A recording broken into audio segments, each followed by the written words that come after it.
again, nothing is an easy deal here. Okay, so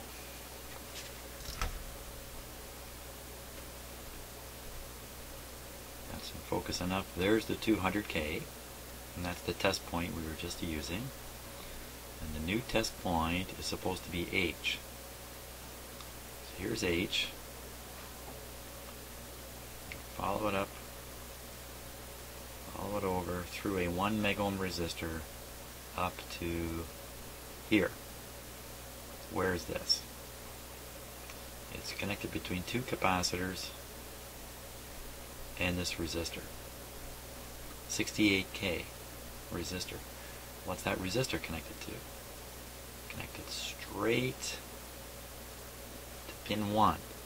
Okay, so we start at the 6AL5, we find pin 1. We should be able to find a 100K coming off of it, and we should be able to find somewhere another 68K. So that's the approach I took. Here's what I kind of ended up with. A little more light on it. So now you're not looking at the schematic, but first of all, this is the tube. There's pin 1 right here. There's the 200K. Excellent. Now we should be able to travel off of pin 1 and find this 68K resistor. This is the idea.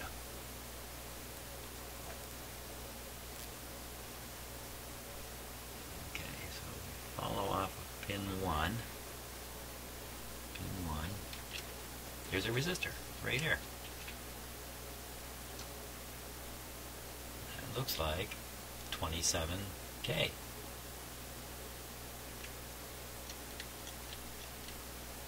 Is there some other wire coming off in there? Capacitor right here. Okay, so there's a resistor here, 27. Well, I'm not going to, I've already worked my way through this, so I'll just carry on. So I thought, well, that's not 68. What's going on? I looked and looked and looked and tried to find the 68. Now in the camera it's pretty easy to spot it. It's pretty much dead center in the camera view. There it is there. But believe me, sitting here in my shop looking at it, that is out of view. That is hidden. Hidden. I can't even hide it from the camera. Hidden. Anyway, there it is. So there's the 68. What's this 27 doing here? So I don't know. It does not appear on the schematic, or I haven't found it yet, but it doesn't seem to be on the schematic. But here's the 68, and it does do what it's supposed to do. 68 comes over here. A couple capacitors. One's going to ground. There's the ground terminal. So there it is. This is the H point on the wrong side of the 1,000,000 ohm resistor. If I want to get on the right side of the 1,000,000 ohm resistor, I'd have to find it.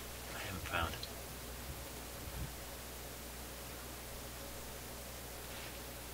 Let me see one.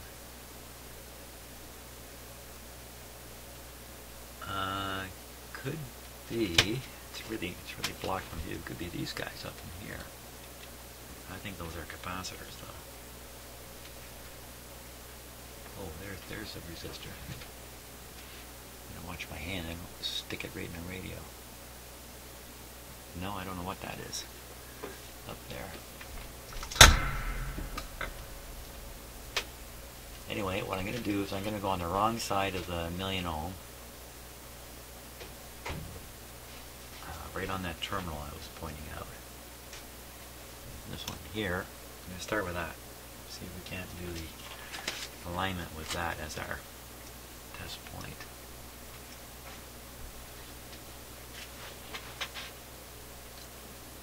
How do I get in there without...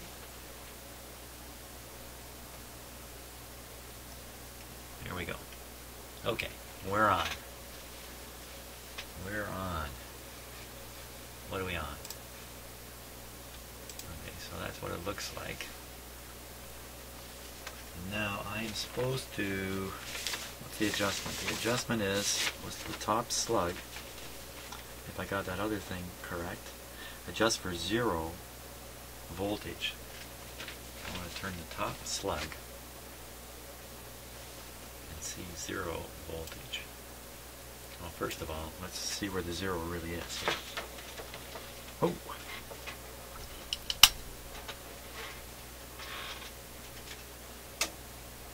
There's the 0. So let me set it properly. Right on the line. Okay, not quite 0. Where it is.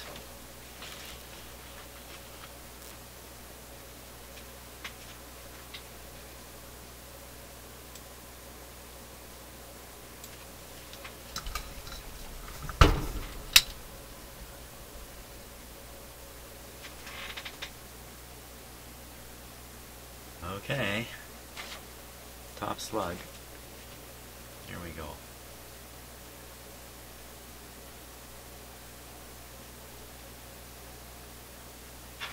A little awkward with the camera here.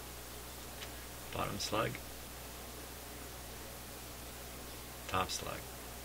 Wow, let me stick my hand in there.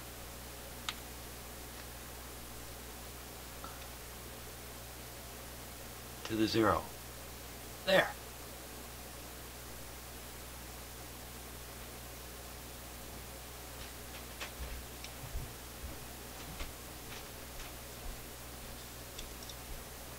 I declare this radio really well aligned. No, wait, there's more to do. More to do. So that's just adjusting the dial accuracy, but as for sound, this should be it. So I'd say let's listen to this guy at this point. I'll make sure the volume's down, take off the signal generator.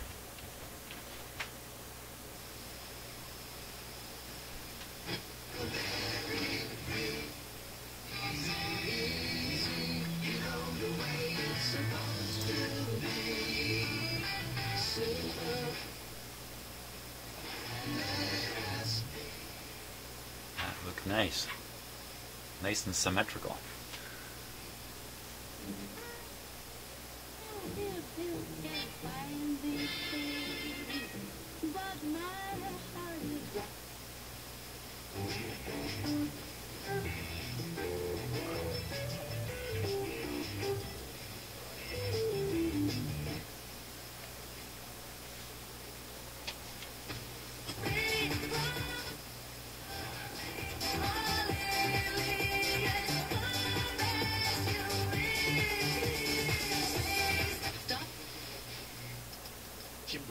CBC News, Santa Cruz, California.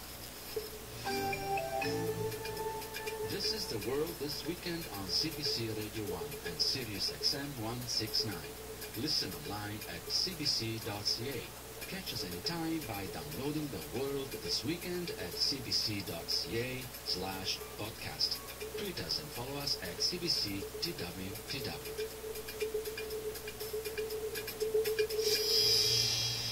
The Oshawa Generals and Kelowna Rockets are battling it out in the Memorial Cup final tonight in Quebec City.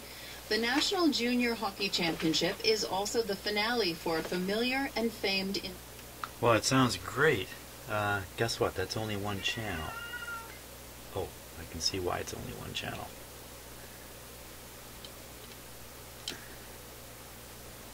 My wires has popped off. Where did it go? Oh my gosh, I got pulled all the way. I must have got caught on something. Speaker wire got yanked right off. Quick, put on the speaker.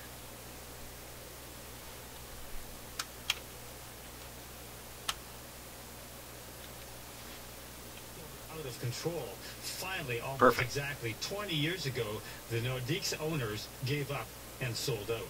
Hockey news. It's Canada after all. Okay. I'm feeling pretty happy. No, that's not my voice on there. You're seeing. No. Now, the last thing is dial accuracy. And, you know, maybe I got it right. Let's take a look. Let's take a look here. rotating this.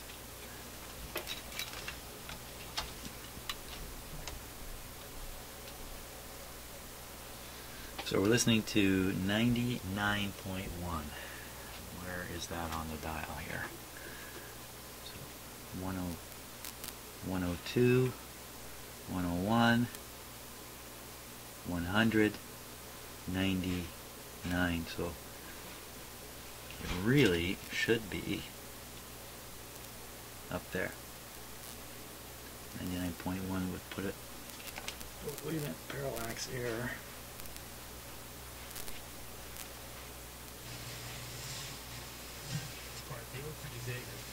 Was a poppy glory since 1949.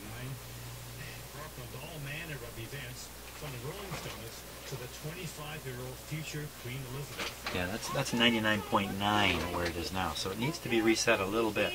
Even though it's been expanded and Go up to the revamped over the years, it's top of the scale. Yeah, that's 107. 107.1. And it should really be about here. Go down to the bottom. See if we can get 88.1.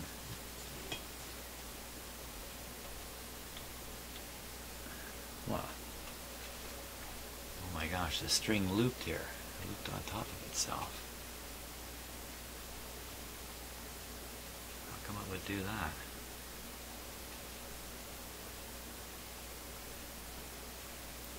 This is a bit of a disaster. Huh. Come on! Don't start up another problem now. For crying out loud. What a situation. What a radio, I tell you. This thing just keeps throwing everything at me relentlessly.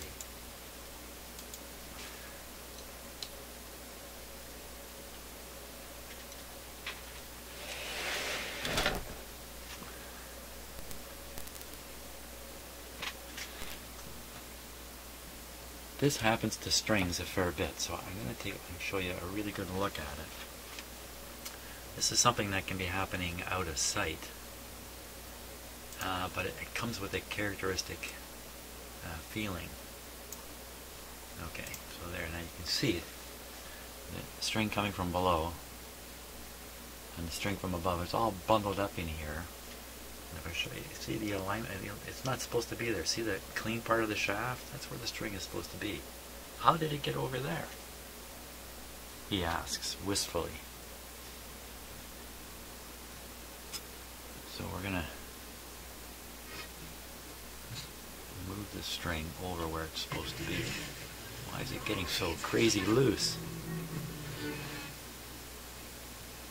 Whether you're traveling... Mayor Michael connected to all safe.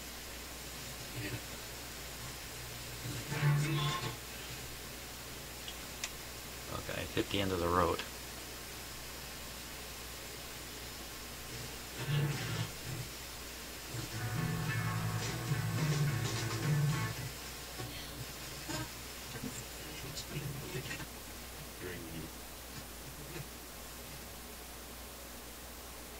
Go even a little bit further yet.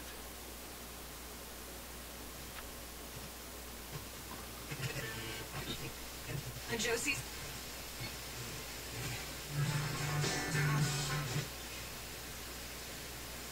Wow. Look at that. Yikes. Oh, so that's how it crawls itself. You take it right to the end, do this, and you see how it's moved itself over there?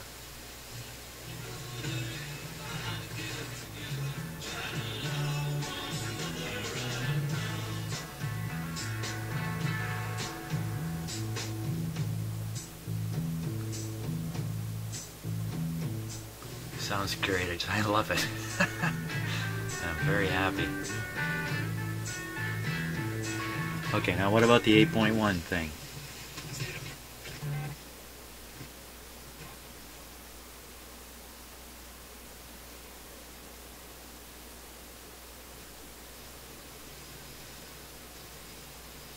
Well, it's too weak a station here. That's probably it there, though.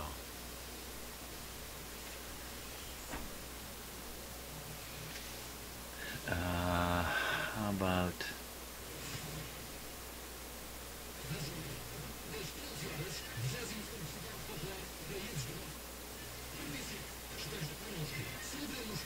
Not exactly English, is it?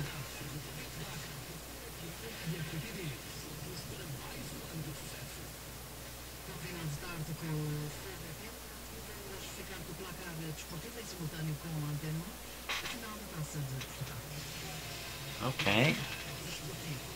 That looks like about 89. Let's find that on another radio. 89. Me switching over, being a younger listener, is that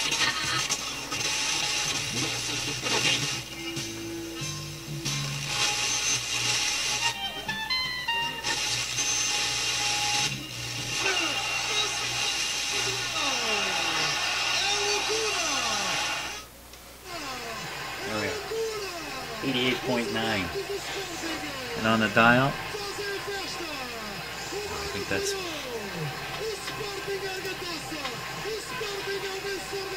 88.9 exactly.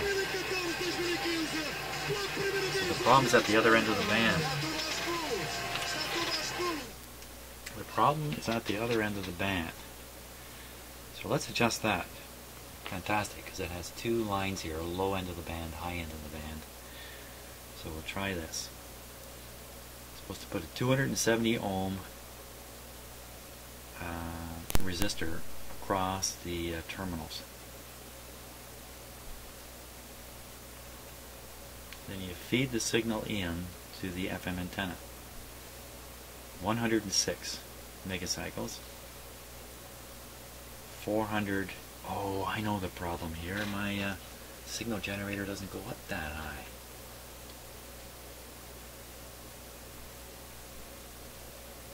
Okay, so I should be able to try this with the actual station itself. Why not? Why do I have to use my signal generator on this? Why can't I tune to 107.1 and adjust to bring it there? C1B and C1A trimmers.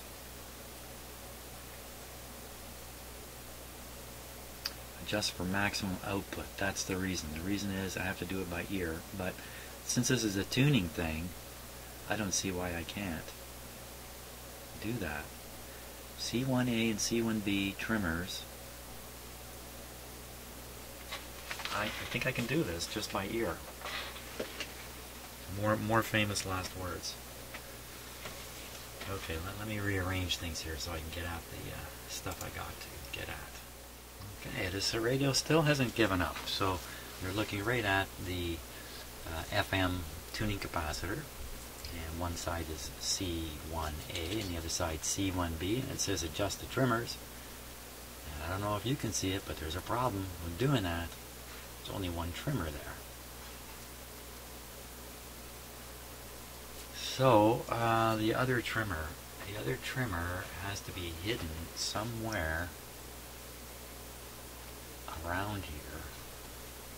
It could be down on the other side of the whole deal here.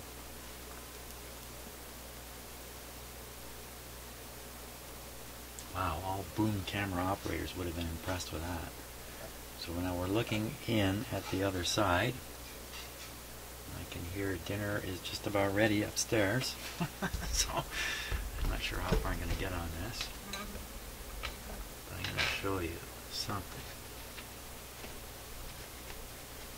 If you look right at that guy right there. That thing. Hold still, Jim. Right there. Look down that bowl. And there's a screw in there. And I can even see threads on the side of it. That's got to be C1B. That's got to be the oscillator adjustment. So, we'll take a look at that. Okay, here we go.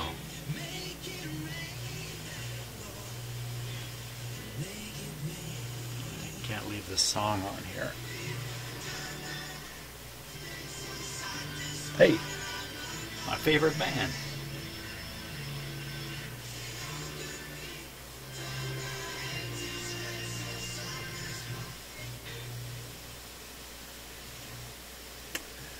Well, I'm going to have to try something different here. I can't be using the music on my videos.